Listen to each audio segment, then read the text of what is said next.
Eu, MC NSP, hoje vim aqui para fazer uma homenagem pro Daniel, o Eterno da Leste.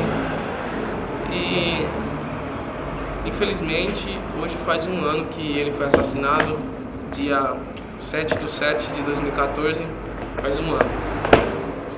E jamais que eu vou deixar a memória dele ser esquecida, não só dele, como a do Felipe Boladão, Duda do Marapé, MC Primo, MC Careca, MC Zóio de Gato.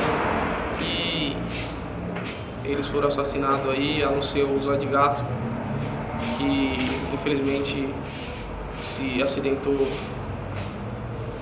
se envolveu num acidente de carro e faleceu aí.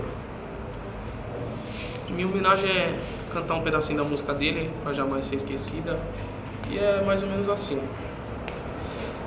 Eu sou da leste, cheguei, mas tô saindo fora. Vim chamar as tops, vem, mas só se for agora. Graus 40 graus, eu quero baile funk de 1100. Vou levar adiante, não vem me dizendo que dinheiro é problema. Faz por merecer, que eu faço valer a pena. Moleque bom a vera, que faz investimento, financia ousadia, lucra com festa no apartamento. Sem ousadia, eu quero paz e money. Se eles tiram onda, eu tiro de tsunami. Só no último volume, Zé Polvinho fica bravo.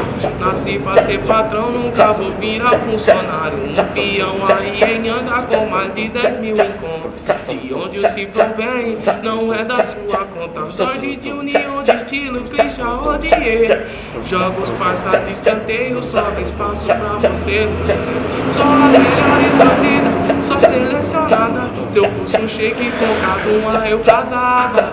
Tô sem juízo no pulso Rolex europeu. Depois que eu gastei 10 mil, perguntaram quem sou eu. Juízo no pulso Rolex europeu. Depois que eu gastei 10 mil, perguntaram quem sou eu. Eu sou da leste, cheguei, mas tô saindo fora. Vim chamar as top, vem, mas só se for agora. Graus 40 graus, eu quero baile funk de 1100. Vou levar adiante, não vem me dizendo que dinheiro é problema. É isso aí, gente.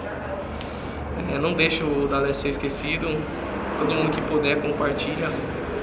Todo mundo que puder fazer um vídeo, faz um vídeo também, para não deixar ser esquecido, porque o Daniel foi um moleque muito bom, um homem de verdade, e um homem de verdade não pode ser esquecido. Galera, obrigado, falou.